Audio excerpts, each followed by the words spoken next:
ओम नमो भगवते वासुदेवाय। आज हम आपके लिए लेकर आए हैं गणेश जी की कहानी। एक गांव था जिसमें एक सेठ अपने परिवार के साथ रहता था।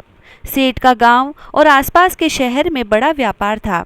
सेठ जी का गणेश जी में बहुत विश्वास था, क्योंकि उनका मानना था कि उनके परिवार की हर खुशहाली का कारण गणेश जी ही थे। नियम अनुसार रोज वो नदी पर नहाने जाते और आकर गणेश जी की पूजा करते, उन्हें भोग लगाते, फिर स्वयं भोजन करते थे। यह बात सेठानी जी को अच्छी नहीं लगती थी। वो धार्मिक नहीं थी और ईश्वर में इतना विश्वास नहीं रखती थी। एक बार सेठानी जी ने सोचा कि यह इतना गणेश जी को मानते हैं, गणेश जी की पूजा करते हैं, इससे होता क्या है। आज तो देखती हूँ कि वे गणेश जी की पूजा कैसे करते हैं। अगले दिन जब सेठ जी नदी पर नहाने जाते हैं तो सेठानी जी गणेश जी की मूर्ति को उठाकर मूर्ति को कपड़े से ढककर बगीचे में जमीन में दबा देती है।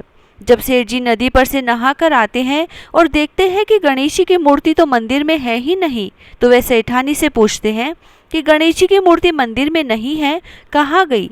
तो सेठानी जी बोलती है, मुझे नहीं मालूम, मूर्ति को घर में बहुत ढूंढा जाता है।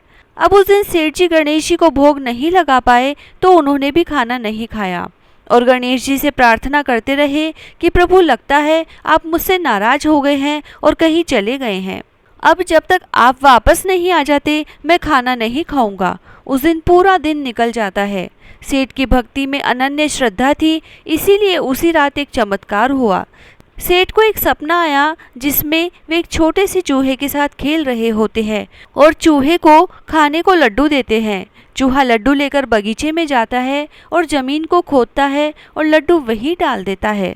अचानक सेठ जी की नींद खुल जाती है। सेठ जी बगीचे में जाते हैं और वहीं खोदते हैं जहां उनको सपने में दिखा था, और वहीं से उनको कपड़े में लिपटे हुए गणेश जी की मूर्ति दिखती है। सेठ जी गणेश जी की मूर्ति की पूजा करके उनको वापस स्थान पर रखते हैं और सेठानी को सब बात बताते हैं। बात जानकर सेठानी जी को आश्चर्य होता है और अपनी गलती का एहसास होता है और वह सेठ जी को सारी बात बता देती है और माफ़ी मांगती है। अब सेठ सेठानी दोनों ही गणेश जी की पूजा करते हैं।